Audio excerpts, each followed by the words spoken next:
योग वशिष्ठ 47वां दिन। अथैतत् प्रतिभामात्रं जगत् सर्गावभाषणम्। तथैतत् प्रतिभामात्रं क्षणकल्प अवभाषणम्। सरस्वती ने कहा, समय बीतने पर धर्माता वृद्ध हुए और यमराज उन्हें उठा ले गए। इनकी पतिव्रता पत्नी ने मुझसे प्रार्थना की और वही वर मांगे जो तुमने मांगे हैं। वह यह कि मेरे पति की आत्मा मेरे घर से बाहर न जाए। मैंने उसे यह वरदान प्रदान कर दिया। वे धर्मात्मा दिव्य प्राणी थे और विगत जीवन काल की अपनी दृढ़ संकल्पना के कारण बलवान राजा बने और उन्होंने पृथ्वी पर स्वर्ग सदृश एक बड़े राज्य पर शासन किया। शरीर त्यागने के बाद अरुंधति का भी मिलन अपने पति से हुआ। इस घटना को घटे 8 दिन हुए हैं।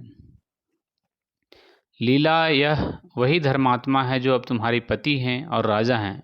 तुम भी अरुंधति हो जो इनकी पत्नी थी।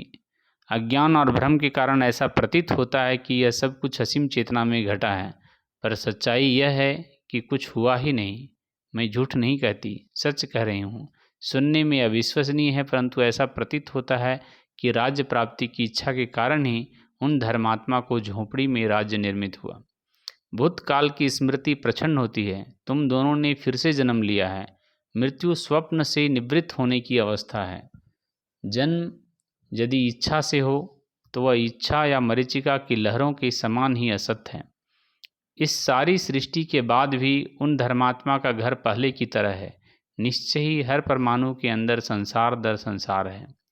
लीला ने पूछा, हे देवी, आपने कहा कि उन धर्मात्मा को मरे अभी 8 ही दिन हुए हैं, जबकि मैं और मेरे पति तो दीर्घकाल से जीवन यापन कर रहे हैं। इस विसंगति को कैसे दूर करेंगी? सरस्वती ने कहा, हे लीला, जिस प्रकार आकाश असीम और अपार है, उसी प्रकार समय भी असीम और अपार है। जिस प्रकार यह संसार और सृष्टि मात्र रूप आकृतियां हैं, उसी प्रकार क्षण और युग भी काल्पनिक हैं, सत्य नहीं। आँख झपकने भर में जीव को मृत्यु के अनुभव का भ्रम हो जाता है। वह भूल जाता है कि पहले क्या हुआ और अनंत चेतना में वह सोचने लगता है कि मैं यह हूँ, मैं उसका बेटा हूँ, मेरी इतनी उम्र है, आदि आदि। स्वप्न में थोड़ी देर में ही जन्म मृत्यु संबंध निर्वाह घटित होता है और प्रिया के बिना एक रात भी युग सी प्रतीत होता है। पलक झपकते झपकते ही अनुभूत अथवा अनुभूत पदार्थों का ज्ञान जीव को होता है और उसके बाद वह कल्पनावश उन पदार्थों को सत्य भी मान लेता है। स्वप्न में तो ऐसे पदार्थ भी दिखाई देते हैं जिन्हें जीव ने पहले कभी देखा या सुना तक नहीं होता। यह संसार और यह सृष्टि भी निरी स्मृति है, स्वप्न है। समय और दूरी के पैमाने सभी भ्रामक हैं। स्मृति एक प्रकार का ज्ञान है। ज्ञान का दूसरा प्रकार वह है जो भूतकालिक अनुभवों पर आधारित नहीं। चेतना में होने वाले परमाणुओं के संयोगिक मिलन से यह उत्पन्न होता है तथा अपना अलग ही परिणाम दर्शाता है।